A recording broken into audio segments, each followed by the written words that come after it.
उत्तर भारत में गर्मी का कहर जारी है। दिल्ली एनसीआर में 45 डिग्री सेल्सियस पारा पहुंचा है। तो मौसम विभाग ने दिल्ली एनसीआर में ऑरेंज अलर्ट भी जारी कर दिया है। तो राजस्थान में 47 डिग्री के पार पूरा पारा पहुंच गया है। मौसम विभाग ने राजस्थान में रेड अलर्ट जारी किया। तो पंजाब, हरियाणा और जम्मू कश्मीर में हीट वेव का प्रकोप देखने को मिल रहा है। तो वहीं बात अगर उत्तर प्रदेश की करें तो उत्तर प्रदेश के 19 जिलों में लू का अलर्ट जारी किया गया है। तेलंगाना के कई जिलों में भारी बारिश की संभावना व्यक्त की गई है। तो मध्य प्रदेश, पश्चिम बंगाल, छत्तीसगढ़ और ओडिशा में भी बारिश के आसार जताए गए हैं। साथ ही अरुणाचल प्रदेश, असम और मेघालय में भी बारिश की संभावना है। नागालैंड, मणिपुर, मिजोरम और त्रिपुरा में भी बारिश की संभावना जताई गई है। लेकिन बात अगर दिल्ली एनसीआर की करें तो दिल्ली एनसीआर के लोग बेहद परेशान हैं, क्योंकि दिल्ली एनसीआर में ऑरेंज अलर्ट जारी किया गया और दिल्ली एनसीआर में गर्मी बढ़ चुकी है। मेरे सहयोगी रमेश मेरे साथ जुड़ चुके हैं, सीधा उनके पास चलेंगे। रमेश, आज आप क्या कुछ महसूस कर रहे हैं, क्या कुछ वहां पर तापमान में आपको प्रतीत हो रहा है, क्योंकि जिस तरीके से गर्मी लगातार बढ़ रही है लोग काफी परेशान हो चुके हैं। देखिए, दिल्ली का तापमान मौसम विभाग के अनुसार आज 43 डिग्री सेल्सियस से लेकर 45 डिग्री सेल्सियस तक पहुंचने की संभावना है। अलग अलग जगहों पे अलग अलग तापमान रहेगा, पर जो गर्मी का प्रकोप है ये लगातार अभी 2 दिनों तक जारी रहेगा। मौसम विभाग के वैज्ञानिकों का कहना है कि 13 और 14 तारीख को तेज़ हवाएं चलेंगी और बारिश होने की संभावना है। और उससे पहले आप देखिए कि लू का ऑरेंज अलर्ट जारी है। जब टेम्परेचर जो है 44 डिग्री सेल्सियस से ऊपर जाता है तो लू चलने की स्थिति बनती है, जो कि बहुत ही खतरनाक होती है।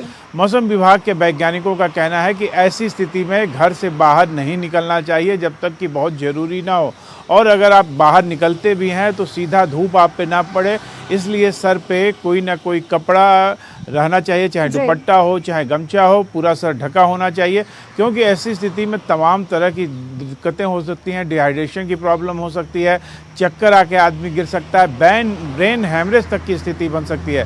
तो गर्मी बहुत ज़्यादा है, इसलिए इस गर्मी से बचा रहा जाए, बार बार पानी पिया जाए। डॉक्टरों का कहना है कि हर 1 घंटे पे 1 गिलास पानी पिएं, जिससे कि शरीर का जो तापमान है वो गर्मी से बचाया जा सके, उसको नॉर्मल किया जा सके। गर्मी से बचे रहने की बहुत ज़्यादा ज़रूरत है, क्योंकि ये गर्मी का सबसे तेज़ समय है, सबसे ज़्यादा गर्मी पड़ रही है।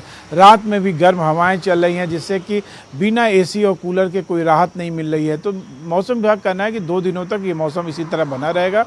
13 और 14 तारीख को हवाएं तेज़ चलेंगी, जो कि गति 30 से 50 किलोमीटर प्रति घंटा होगी।